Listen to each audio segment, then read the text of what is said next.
Assalamualaikum warahmatullahi wabarakatuh. Alhamdulillah. Wassalatu wassalamu ala rasulillah. Sayyidina wa maulana Muhammad Nurullah. Sirri wa sirri. Sirri fi. Sirri la Allahu asma wal sifati. Asyhadu an la ilaha illallah. Wa asyhadu anna Muhammadar Rasulullah. Allahumma la ilaha illa antal awalu wal akhiru wa antal batinu was sahiru.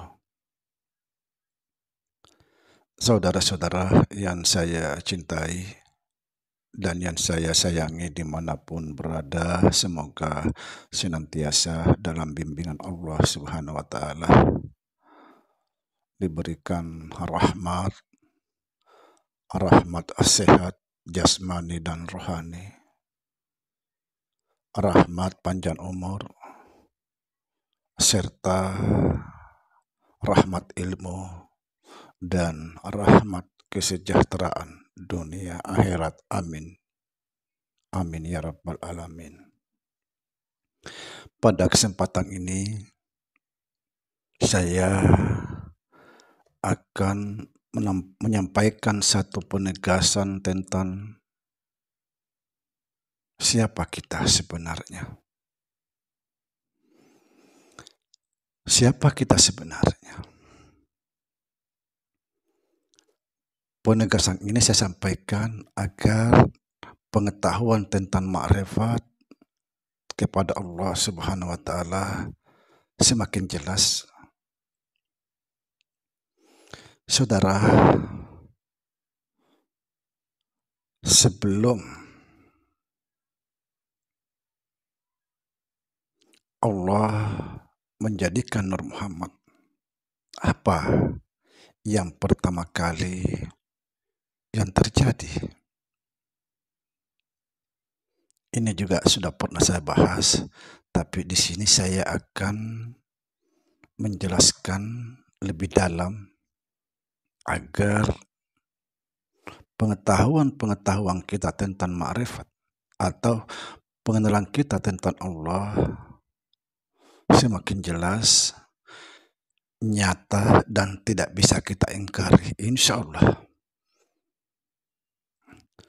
Kembali lagi, apa yang pertama-tama yang terjadi sebelum Nur Muhammad? Yang terjadi adalah titik. Titik ini adalah satu kalam daripada Allah Subhanahu wa Ta'ala. Ketika Allah menjadikan titik itu, dia berkalam. Apa kata Allah? Dia berkata ah. Bukan ah, tapi ah. Dia berkata ah. Maka muncullah titik. Nah, dari titik inilah terjadi Nur Muhammad. Dan Nur Muhammad itu terjadi segala sesuatu. Subhanallah. Kalau kita memahami ini, saudara, coba saya kasih gambaran sedikit supaya saudara paham. Perhatikan baik-baik. Supaya kita betul-betul memahami siapa kita, siapa Adam, siapa Muhammad, siapa Allah itu. Ini ada buku saudara, akan baik lagi saya perhatikan di sini. Tadi saya jelaskan bahwa sebelum Nur Muhammad yang terjadi adalah titik. Titik ini yang disebut ah. Ah ini disebut lagi dirinya Ahmad. Perhatikan saudara.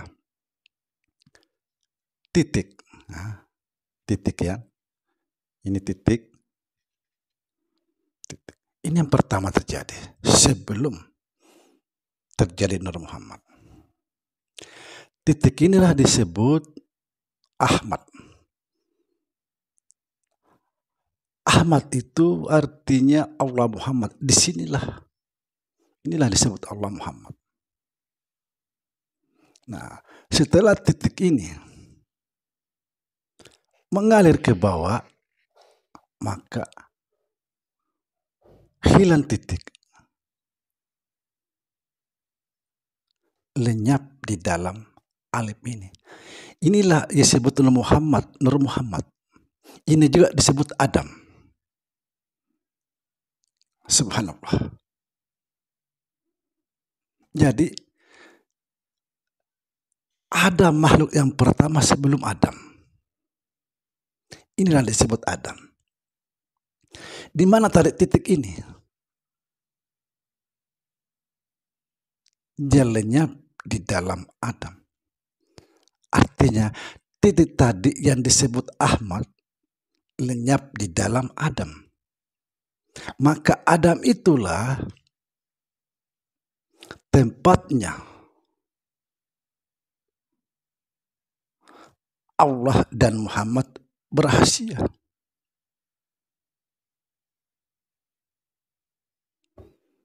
Perhatikan. Ya, kalau kita memahami ini, siapa Allah, siapa Muhammad, siapa Adam.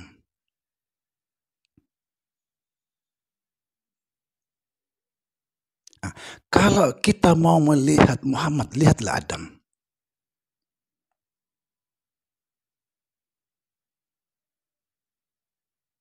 Nah, kalau mau melihat Allah, lihatlah Muhammad.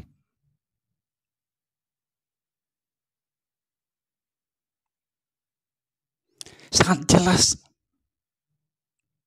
siapa kita sebenarnya. Seperti kemarin saya jelaskan, antara garam dengan lautan. Kalau kita melihat garam, dari mana berasal garam itu? Dia berasal dari lautan. Setelah dia menjadi garam, tidak lagi kelihatan lautan. Tetapi di dalam garam itu, nyata semua lautan. Sama seperti ini, saudara.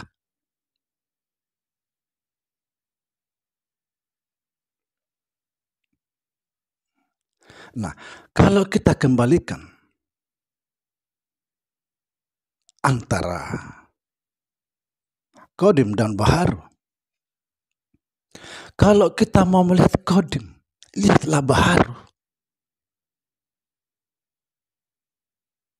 Mustahil kita bisa melihat Qadim tanpa melihat Baharu.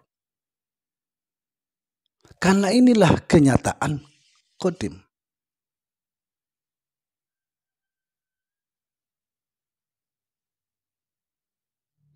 Qadim itu ibarat tadi titik sudah lenyap di dalam alif ini. Kalau kita melihat alif, pasti kita melihat titik. Bagi orang yang berpikir. Karena tadi, begini tadi. Titik. Nah, titik mengalir. Hilang titik. Tinggal ini. Dia lenyap di dalam sini.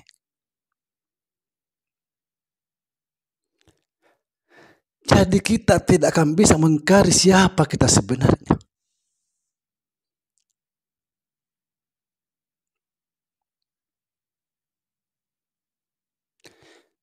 Inilah yang disebut satu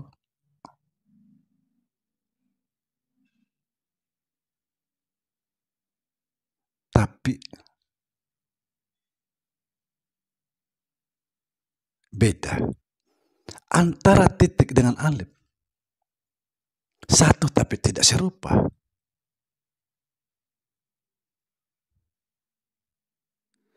Esa di dalam alif.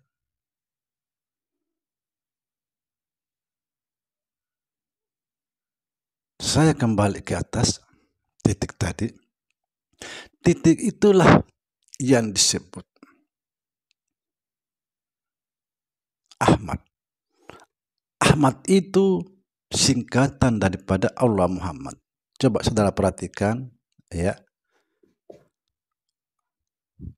Alif itu huruf awal daripada Allah. Kemudian ha huruf akhir daripada Allah.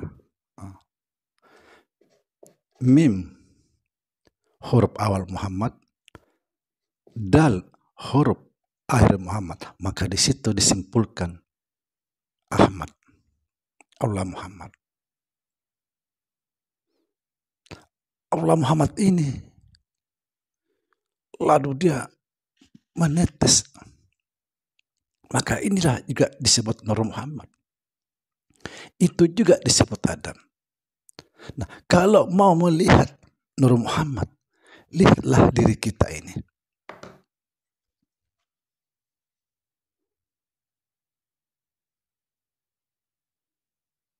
Lihat diri kita ini. Nur Muhammad itu tidak seperti cahaya matahari, cahaya lampu, cahaya tidak.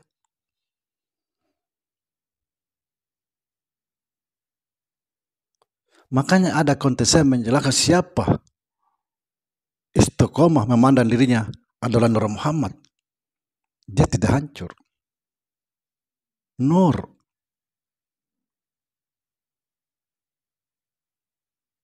Ini juga disebut nurun ala nurin.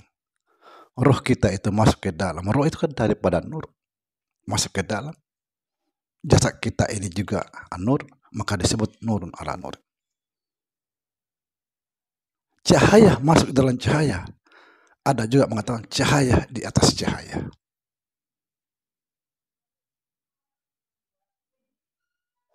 Subhanallah.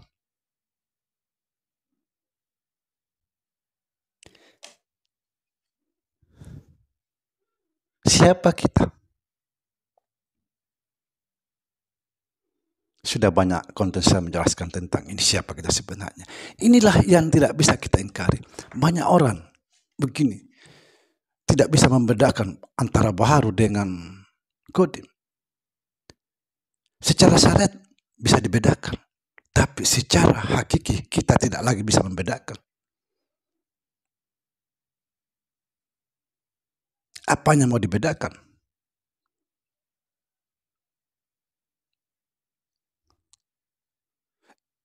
Titik ya alif juga.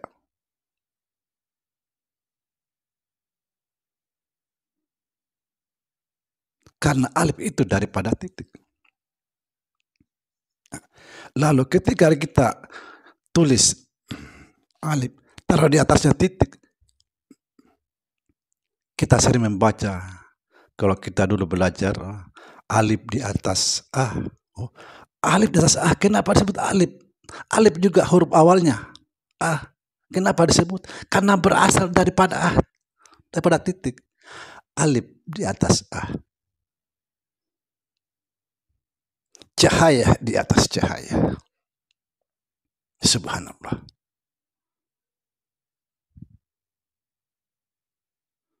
Kita ini siapa?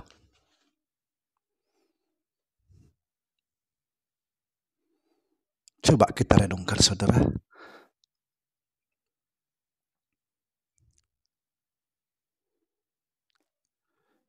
Enggak usah jauh-jauh. Saya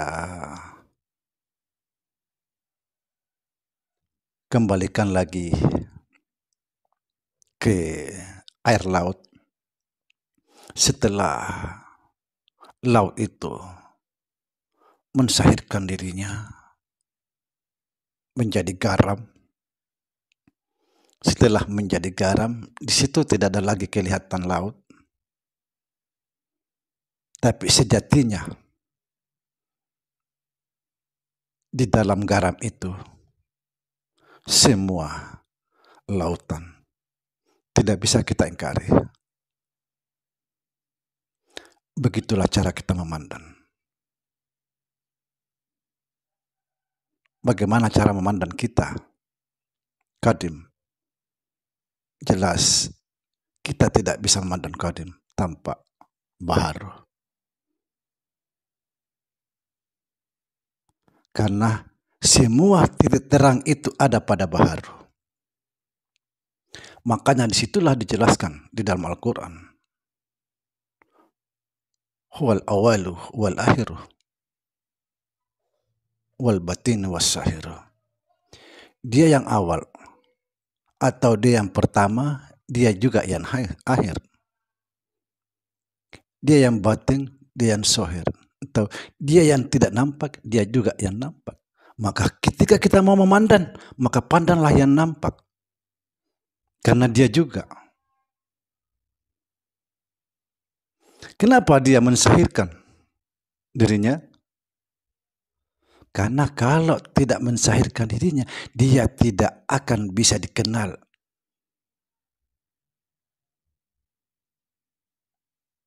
Sebagai contoh, bagaimana cara mengetahui adanya roh?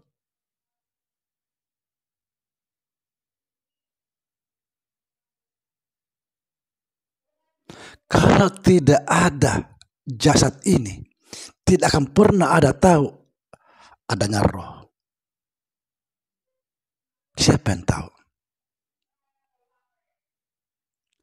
Roh dengan jasad itu saling membutuhkan.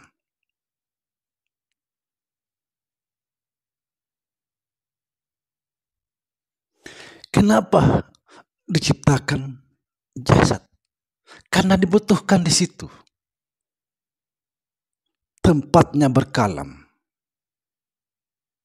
Tempatnya mendengar. Tempatnya melihat. Kalau tidak ada jasad, apa yang akan terjadi?